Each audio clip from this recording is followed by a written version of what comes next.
What's up, y'all? Okay, so I was just sharing with my starseed how God Almighty moved us to an area where all my neighbors have Confederate flags. Well, a good majority of my neighbors got Confederate flags. We still stop at their house anyway, and they cool with us. How we stop at their house? Because they have little yard sales that we need for our farm stuff, and just work out that way. And most naggas would not do what we do. They wouldn't even stop. They would fly past their house like, I ain't gonna stop there. This is when they kill niggas up in here. Sounds familiar. Well, what's deep is that God moved me and my baby girl in the middle of the mountains, y'all, surrounded by Confederate flags. I don't see none of our people. I saw one brother who was all Indian up, of course, because he's native to the land, so I saw him in this area. But we are surrounded by lions, foxes, rattlesnakes, scorpions, demons, Sasquatches, and God knows what else the heck is out here and around here. And what I really realized is that, was that a snake? No, that wasn't. It looked like one, though. It looked like a rattlesnake in the road. That was deep, but it was a leaf. Some of y'all gotta watch some snakes out there. But listen, I was tripping because somebody told me that most naggas would not do what it is that I have done, especially walk away from a skyriser overlooking the view of Chicago, 3-bedroom with the river and the lake on surrounding sides. Walked away from it, y'all, to just live in the middle of the mountains. And where I live, it's also on a burial mound, which means that we moved into one of the points of the original Trail of Tears, which is also a burial mound. So a lot of the neighbors, good majority of the neighbors, got crosses. And now we know why. The cool part about it is that we made it very clear to the neighbors that they coming for y'all. They ain't coming for us. Y'all did it. And we also realized that the Trail of Tears is not about our ancestors. It's about what they did. The people who did it and their bloodline and their great-great-grandchildren who benefited off of what they did to our ancestors. So now we walk with the goddess of the lands, of nature, of the elements. We good. But I was kind of tripping off this whole thing because it's not so much where God has us living, it's what God is preparing us for. And what I know that's coming is majority of y'all are not ready for this. A lot of y'all are. A lot of y'all won't go running and hiding behind friends and family because you know that it's going to be your superpowers that save you. A lot of y'all don't even know what your superpowers are. You think your gun is your superpower and your guns are going to run out of bullets. And I keep telling y'all that, but I guess you're going to find out when the time comes. Other than that, it's deep because, look, we got to go up in trees like this for training. Training for what? Just adapting ourselves to the land and getting used to an environment that I never have ever been accustomed to. Shoot. I grew up in the big cities, and a lot of things, I was not shown or taught, or we were not shown or taught, or we were told to fear specific areas because, that's the area of the races or the Confederates where they hold the Confederate flags. When I asked one of the guys, why do you have a flag like this? He was like, I was like, this don't even depict your character. Like, you cool as hell, but you also know this is Cherokee, all native land, right? And he tried to ignore me at first. Now it's like, you heard what I said, right? And he says, oh yeah, I know. He says, this is a state flag. We just use this because it's just, it's old military. I'm old military. And I was like, well, that's interesting that he would say old military because it wasn't it the military that came and took the land in the first place? It's deep because the people are so cool, but at the same time, it's like sending out a message that, Confederate flag pride or power or whatever it is, and you don't even know how many people were hurt behind that. How many people were actually affected by that. Even to this day, the psychotechnology of brainwashing It's deep because even the children of Israel are too afraid to come get their own birthright or to be a part of their own birthright because they're afraid of facing the gods or the devils that took it from them in the first place. They're like, well, I ain't finna go in there and get my treasure because that devil gonna kill me. He got a flag. You see his flag? It's deep because what I really realize is that you cannot walk in fear. I don't fear no guns. For what? Like, my breath melts bullets. It's a whole nother story. You really gotta know who you are. You gotta know your powers. You gotta know your reason for being, why you're here on planet Earth. I have something called a spirit metaphysics package. If you guys are interested in finding out, why are you here? What is your reason for being? Why are you here on planet Earth? What are your karmic debts? What are your karmic blessings? It's deep because a lot of y'all are looking at the numbers, like angel numbers, things like that. What about your angel number? It was deep because I was talking to one of my neighbors outside, and it was deep because they were talking about, oh, the Aztecs, you know, where are the Aztecs from? And, you know, the Aztecs are going to get these people who are, like, in the trees. And I was like, anyways, I was like, y'all don't even know who y'all are so much to where y'all got to shout out other teams and give them props because y'all don't even know who you are. And it was funny because I was like, what y'all going to do when you run out of bullets? What are you going to do when you got to shoot them things that you can't even shoot with bullets? And then, I don't know, they were just, you know, my neighbors were actually tripping off me. They were just like, hey, one guy asked me, have I heard of the Blue Devils? And I was like, why everybody, when they try to make something scary, they got to put devil in it? And he goes, well, we were the 666 on our arms. And I was like, a multi-millionaire, you will never know he's a multi-millionaire because he don't wear his wealth on his outfit. Also, Superman ain't gotta wear S on his chest for you to know that he's Superman. So I said, your ass is a fake.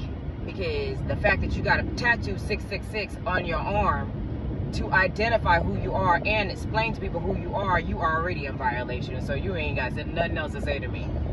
So it was deep because it's like stepping on little bed bugs, stepping on roaches, and stepping on ants. Not from a space of vanity, but from a space of knowing who I am and knowing that I don't care what team y'all collaborated with. Hopefully those teams are going to sustain you in the coming days ahead.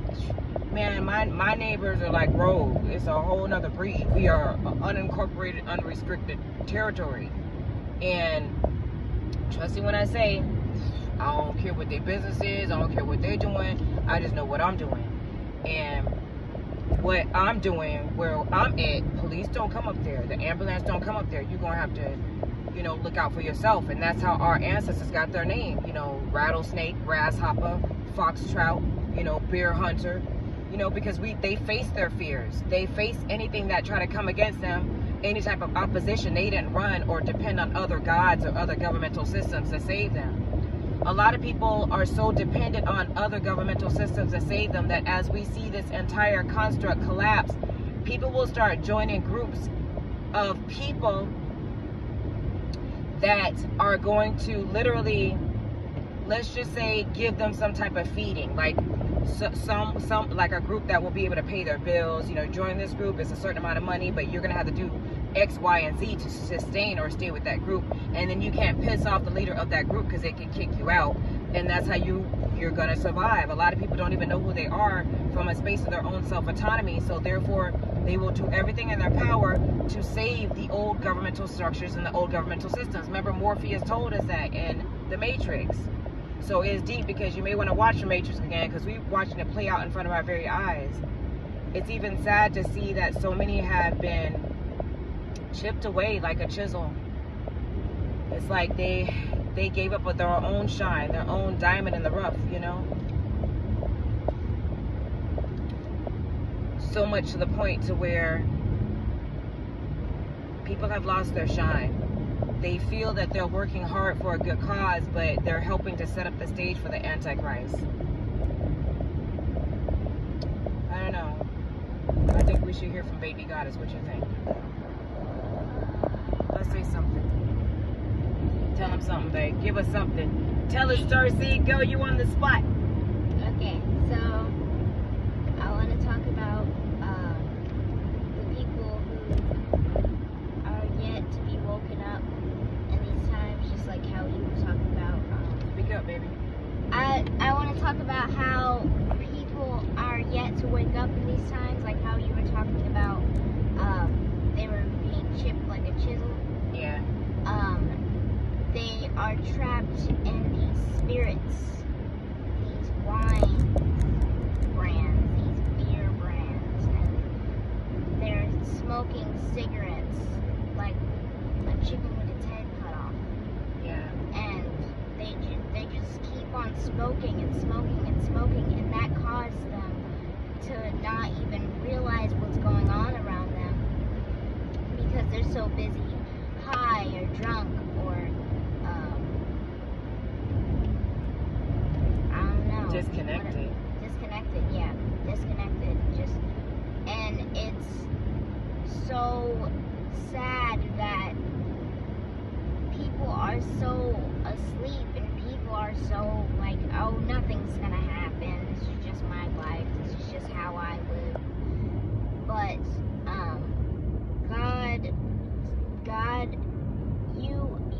most of you wonder, why is God gonna smite the land? There's nothing wrong. Well, there is multiple things wrong with this planet. Okay, first of all, I'm gonna start with the example of killing and slaughtering animals just for your tummy and just for your food. And it doesn't say anything in the Bible for you to eat meat. In fact, it says in the Bible that you're not supposed to eat anything foul. And it's like dead. a lot of, yeah, foul or dead or something that bleeds. And a lot of you guys are so asleep where you're like, oh, I just can't stop eating meat. It's so good. It's so delicious. But it doesn't say one single thing in the Bible where you have to eat meat or where you can eat meat. Yes, it does say in the Bible that you judge no man who doesn't eat meat, but it's not our job to judge. It's God's job to judge.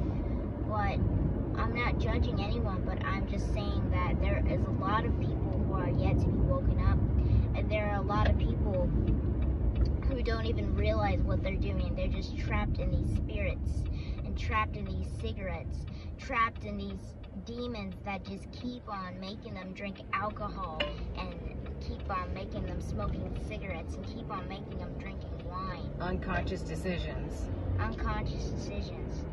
And these unconscious decisions makes you trapped, just like self-destruction.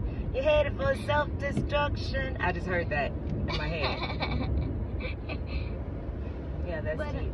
Yeah, but I have a feeling that, but I heard something from someone or something, the Bible, I think, that when the devil gets in your head, it allows him, once you let the devil get in your head, he gets in your heart.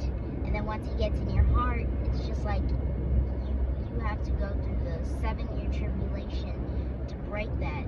Or you have to go through a 21-day route to break it. Yeah, it takes 21 days to break a habit, and you're absolutely right. If they don't break them habits, 7-year tribulation is going down for them. But really, that depends on if they wake up or not.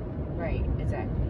And if they can't wake up and they're so trapped in this world where they just think everything's fine. And be in the world, but not of it, the Bible says. Yes. But it also says in the Bible, if you love this world, you hate me. Right. And most people love the world so much where they aren't even upon the mindset of God. And it's just so sickening and saddening that God has to smite the land just for everybody to get it. Just like Pharaoh, how God had to smite every first unborn child or unborn son. Yeah, unborn son, just for Pharaoh to get it. And even if after he let all of them go, he still changed his mind and said, oh, what have I done? I have to go get him back now. But look what Pharaoh got himself into. He had to, all his people had to drown because they were playing with God. And really, all I'm going to say right now for a lesson. Look at this. I just wanted to show y'all this rock real fast. Isn't that beautiful? Okay. Go ahead. Get him, baby. You got this. But, the lesson I'm going to end it off with is that don't play with God. You can run, but you cannot hide from the Most High. Because God always knows what you're doing. Even if you're hiding under this tarp or blanket, or trying to hide from God and building a wall just to block yourself from Him, He'll always knock down those walls and break those chains just to get to your heart. And all He needs from you is your heart. And all I'm saying is, if you give your life to God, you'll never want to go back to your old ways. Period. Out of the mouths of babes, all is established. And we're going to end it at that. I love y'all. Love yourself. Nubian Divine, and of course, Jordan. Oh, Starseeds Prophet. Starseeds Prophet. Love y'all. Peace.